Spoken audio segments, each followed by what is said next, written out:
What's up, everyone? Welcome to a new edition of Beyond the Press. I'm your host, Ashley Nevel. Today's guest is a special one, a two-time NBA All-Star who is one of the best young talents in the league today. He was drafted with the third overall pick to the Celtics in the 2017 NBA draft and has committed to playing for Team USA in this year's Olympics. Please help me welcome Jayson Tatum. Thank you so much for being here. How are you? Thanks for having me. I'm doing good. Doing good. Well, you're a tough guy to track down for interviews. I know you don't do many of these, so we are grateful to have you on the show. So let's jump right into it. This past season has been crazy for everyone. A lot of ups and downs. How did you manage to stay level-headed through it all? Yeah, it was tough, and I think that just knowing that everyone was kind of adjusting to what the new normal of the season looked like, and that we were kind of all in it together. So it wasn't just one person or one team, and everybody just had to go with the flow. And obviously, it was a learning curve at the beginning, with all the testing and protocols and things like that. But hats off to the NBA. They did a great job. I think it went as smooth as it could have, and it was a successful season thus far. What does the off season look like for you? Is there a particular process in terms of like what you want to work on and like what you want to get better at? Is there anything that you kind of do? Any like checks and balances, things you maybe look back at from the previous season, or do you just kind of move forward? Yeah, I think always at first just kind of take a deep breath. Get away from it, take some time off, enjoy it, go home, see your family.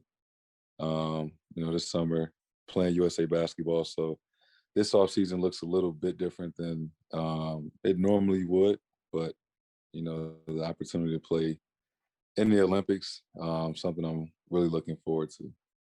Yeah, how did that whole thing play about? And how exciting is it going to be to actually represent your country in such a big event like that?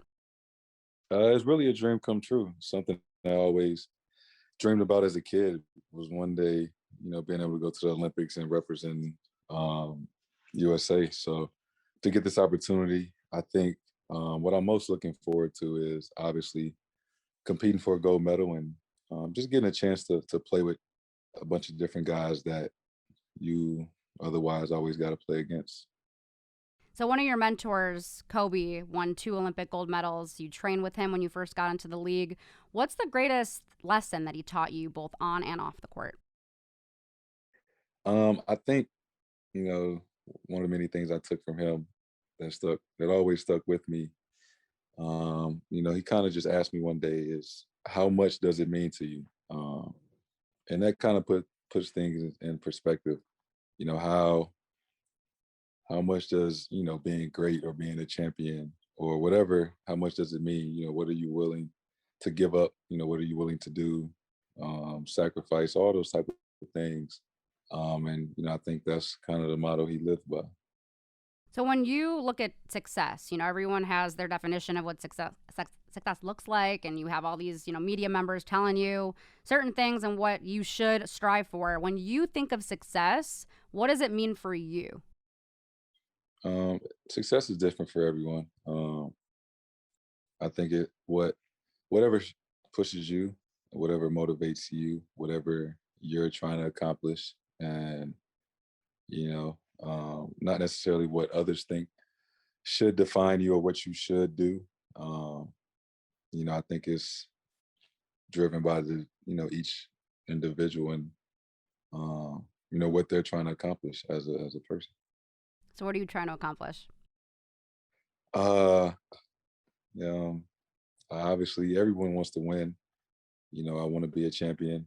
Want to be an MVP. Want to be one of the greatest to ever play. Hall of Fame. Um, and that's something I'm actively working on. So as I mentioned, you are one of the best young talents in the league today. Who are some other young stars that you really enjoy playing against? Um, I don't know if the myself and the other guys like being one of the best young players. I think I just like being one of the best players. I So I respect don't it. necessarily look at it as since I'm 23, I'm with the young guys because when I go on the floor, and I'm sure a lot of other players do it. feel like I'm the best player. So I don't like to be one of the best young players, just one of the best players. I like it. Okay, so then in general, who are some guys that you enjoy playing against? I mean, I know Bradley Beal's one of them. You grew up watching him play, and I know that you guys have a really great relationship. Who are some other guys that you like really enjoy playing against? Yeah, Brad, of course. Um, KD, um, obviously Steph, LeBron. I think for me, all the guys that I kind of looked up to before I got to the league, and now that I'm here, I don't take those opportunities for granted. Anytime I get to play against, some of the guys I just looked up to, whether it's KD, Bron, Steph, or Harden, or Dame, Melo, Kawhi, just all the guys I kind of looked up to before I got here. So I think I know your answer to this question, but I still want to ask anyway. Do you step it up a notch when you are playing against some of the stars in the league or against guys that you like to play against, just in terms of, your friendships with them on and off the court? Um, I guess there is definitely something extra there. Uh, when those big games or those, I guess, big time matchups, just I guess brings something extra out of you, that extra competitiveness out of you, and you just kind of really look forward to those matchups. So I know for your opponents, you are a nightmare to have to game plan for. But is there anyone that, when you look at the matchup coming up, that you're like, oh God, we really got to prepare for this guy? I remember when we played Steph at home this season, and that was when he was on that ridiculous run where he was hitting 10 threes a game. And I just kind of remember the sense of urgency that we had game planning for him. I mean, he still had like 46, but I just remember, like, this one guy we really, can't forget, can't lose, gotta always know where he's at. But great players still make great plays. Yep. Steph is probably he's ridiculous. One of the best shooters that we've ever seen. And then I'm curious about the game within the game. Obviously, most people have never played at the NBA level before or even have gotten to sit close enough to see the little details of the game. Can you talk about the game within the game, things that players do that they get away with, or maybe some of the shit talking they do to get into someone's head? Yeah, I mean, it's kind of like you just got to be out there to understand or experience it. Um, there's so much, I guess, so much talking, and I think you definitely can see it in the playoffs. Like, um, the back and forth, the um, I guess chippiness. It's bound to happen. You think about being in the playoffs, how much is on the line. Two really good teams trying to do whatever it takes to win, and you know you keep game planning for them. You keep playing them. You seeing the same guys over and over again. So you kind of just sick of seeing them, and that's when the extra shoving and talking comes in. But everybody that's played in the playoffs, they understand that's part of it, and that's what kind of makes it that much more fun. No, definitely, especially in the playoffs, as you mentioned. And, the NBA is starting to take a deeper look into, the shooting motions of guys like James Harden, who are notorious for drawing fouls on plays that shouldn't technically be called a foul. What are your thoughts on the league looking into that? Um, I don't know. I guess you know great players. They always got to change the rules. And there's a history of players that have had success doing things, and they change the rule because of that. Uh, I haven't looked too much into what they're exactly talking about, but I don't know. Players are smart, and it's kind of like manipulating the game within the game, and that's just hmm kind of part of it. It's always going to be there. So then another thing, the NBA is also taking a deeper look into getting calls right, especially in the playoffs. They're allowing more challenges. And as we saw in game 2 of the Suns Clippers game, the last 90 seconds actually went 33 minutes long. Do you like the NBA making sure that they get these calls correct? Or do you think it kind of disrupts the overall flow and energy of the game? I mean, I get both sides because they're just trying to make sure that everything is done as correct as possible. But I've, as a fan watching and the times that I've been out there, um, nobody likes it. Nobody takes you out of rhythm. I've been out there plenty of times where the last 2 minutes, they review every out of bounds or uh, the challenges, and it's like you get it. They're just trying to make sure everything is right. But as a player, you know, you don't like being taken out of rhythm or slowing the game down.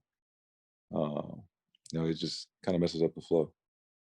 No, I totally agree. And then also too, I know a couple weeks ago, I think you missed out on 30 million extra dollars to be an All NBA player.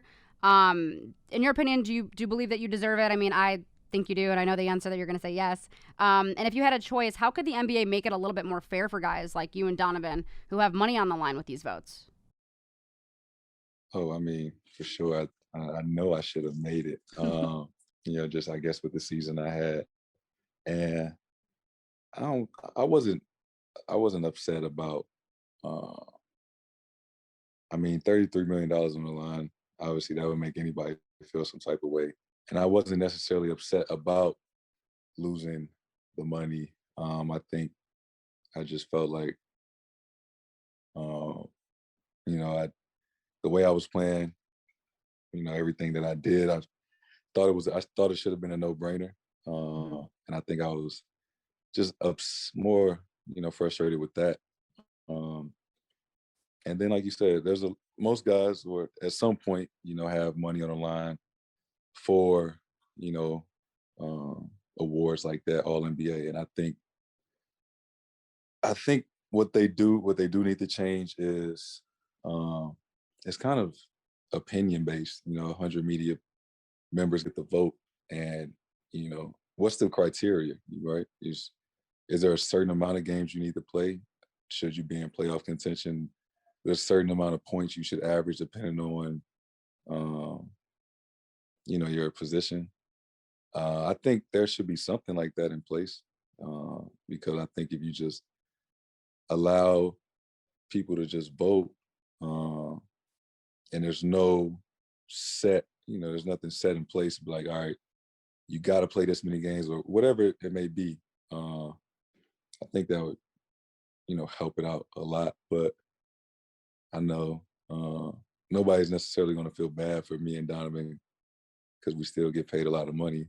But I think it's just more, I just felt like I deserved to make it, not necessarily money aside. But it happened, and just got to make it. I agree. And I think it's also more of a respect thing. But as you mentioned, a lot of people who are putting their votes in, it's like, do they really deserve the vote? Same thing with the MVP, and I'm looking at that and I'm just like, I don't know what the criteria is. Is it a guy that makes it to the playoffs? Because Steph Curry, I mean, he missed the playoffs and then they put him as top three, even though he played well. But then you also have a guy like Chris Paul, who I feel like deserved it as well. So it's kind of the same thing. But I also wanted to ask you too. Boston just recently made a coaching hire change, and it was time to shake things up. How much say did you have in this, and what are your thoughts on the new hire? And are you going to miss having Coach Stevens with you on the court? Uh, Brad will still be around, so Yeah. that's good, and um, we're excited, to have Ime. A couple of us spent some time with him in USA Basketball in 2019, so some familiarity there with him, and it's kind of like a fresh start. Hmm. Had some new faces in there, and still got, I guess, a long way till the season starts, but something to look forward to. And we're going to shake things up a little bit because I like to go beyond basketball and not just talk about on the court stuff. But I need to talk about Deuce. In some circles, he may be a little bit more famous than you.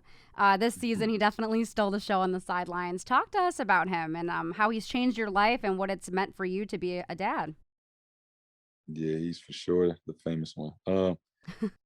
That's been great. Just obviously, I had a kid young, but I think being able to share all these experiences and all these moments. Everybody sees them courtside.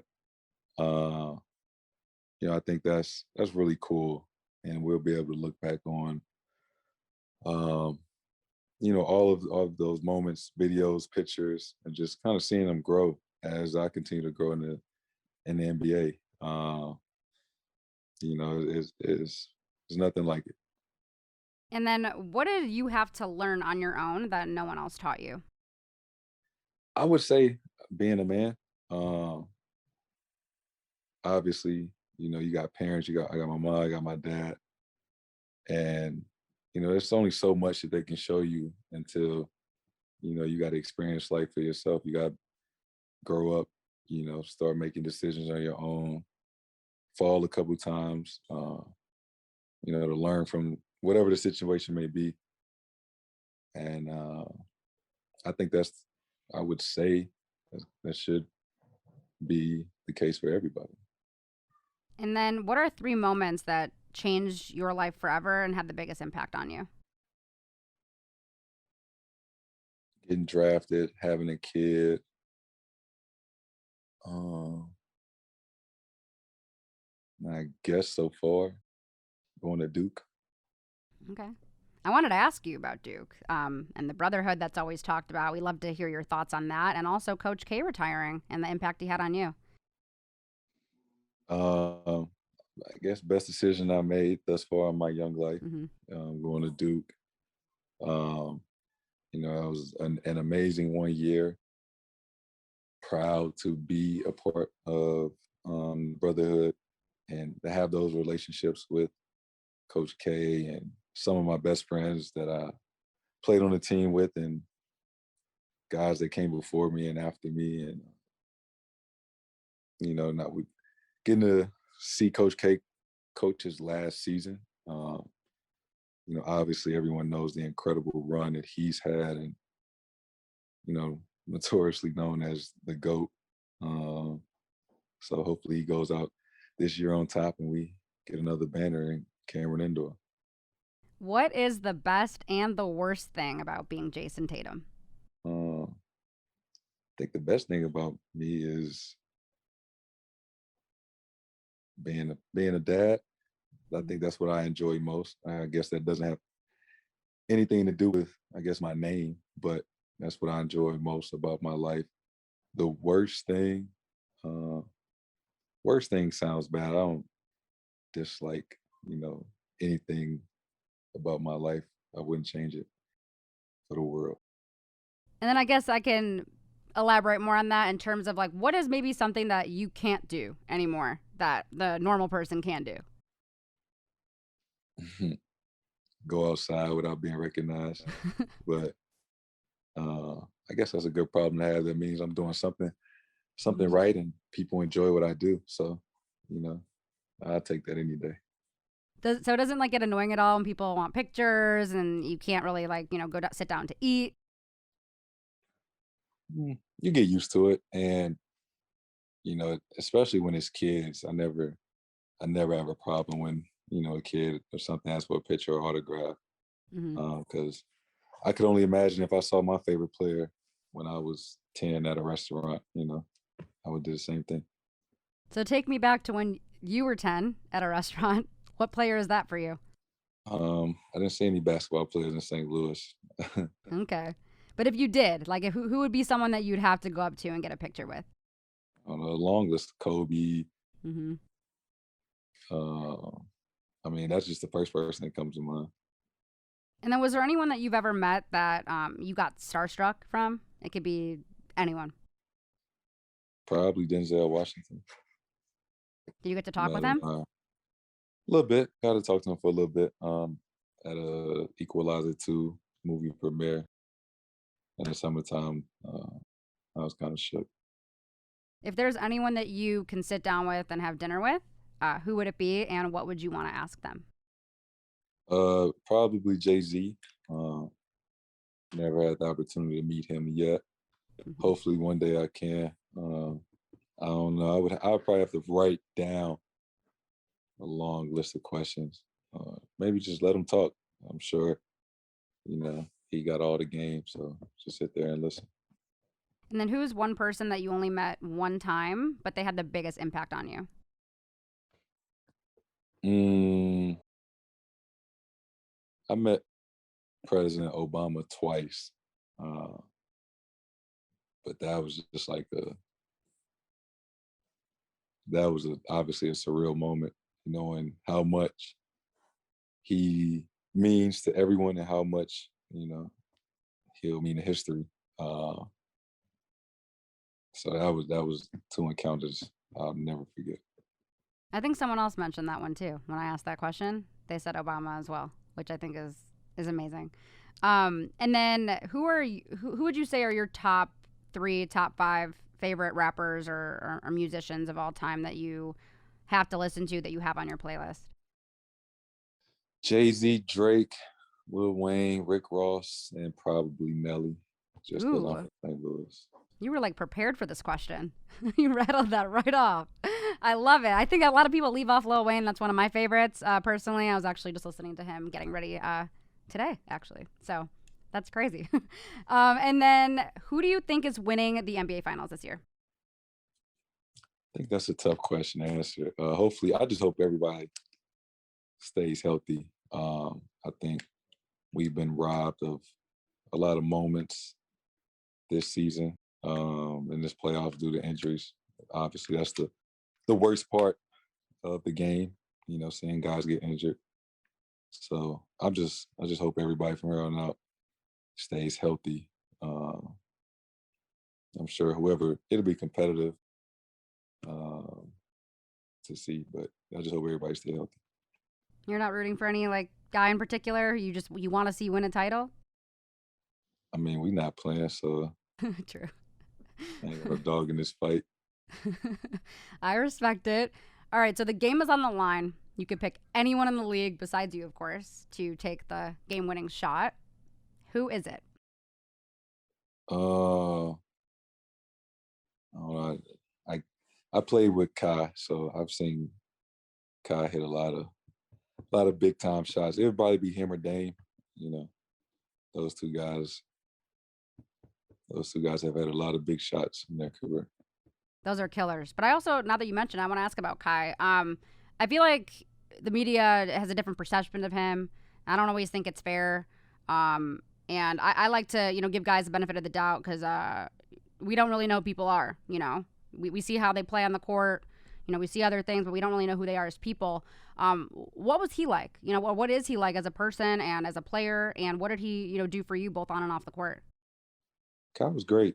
Uh, Obviously, he's a hell of a player. Everybody can see that, and like you said, he's misunderstood. Um, I'm sure there's some things that he's probably done or said that he has apologized for, regrets, but uh, all of us, everybody has done things that they're not proud of or said things that they wish they shouldn't. And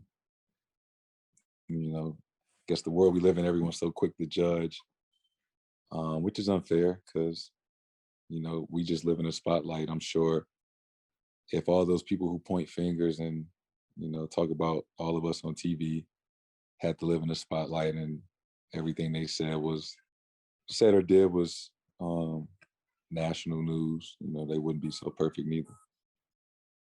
Yeah, no, I totally agree. Who is the smartest player that you've played with? The smartest player, like Hmm. ah, smart. Smart is a really people may not assume, because he's uh smart, kind of wild, but smart is a very smart guy, smart basketball player. And I think most people everybody that play with him could agree to that. It's a very fitting name. It's great. Hmm. And then who is the funniest player that you've ever played with? The funniest player, oh man, Taco Fall. He's full of personality. Hmm. Love having him on the team in the locker room. Uh, it always lightens up the mood. No, he's legendary. I feel like he's such a big following. Like people love talk. I feel like right when he comes and checks into the game, it's different. The crowd is different. And then if you could go back in time and play with any team from the 90s or before your time, who's a team that you would want to play with? Ooh, uh, probably AI with Philly in 2001. That'd be nice. I saw That'd be they great. I saw he was missing was one more guy. I'd have been there. You would have been that guy. Hmm. That would you and him together. That'd be crazy. Have you met him before? Yeah. I met Yeah. him. Yeah, he's definitely one of the greats. Definitely one of the best guards to ever play the game. I don't feel like he gets enough respect, but he's another one of those guys when you were just talking about how guys have changed rules of the game or both on and off the court, I guess. He's one of those guys that I think changed the culture, and I think it's great. For sure, yeah. AI has influenced everybody some way or somehow in the NBA today. It's influenced by AI some way. How did he influence you? I mean, I used to cut my socks and put them on my arm and wear a headband, even though I was a big guard. You know, everybody wanted to get tattoos and wear the earrings and go out there and cross somebody over like AI. Hmm. Uh, for sure, one of the greatest and one of my favorites. I love it. And then just one more question. When you're on the road, what helps spur a run for you guys? Is it like a huge dunk or a big three? And is it different at home? Um, it just depends. Obviously, you want to say a dunk or a three, but it could be somebody off the bench getting an offensive rebound or, smart sliding over to take a charge, and then the momentum swings. I think it just depends on the game. No, absolutely. And I think that's pretty much all we had for you today. I really appreciate you being on the show, and I'm so excited, obviously, to watch how you guys all come together next season, but also to watch you in the Olympics. And congratulations with everything so far. Thank you.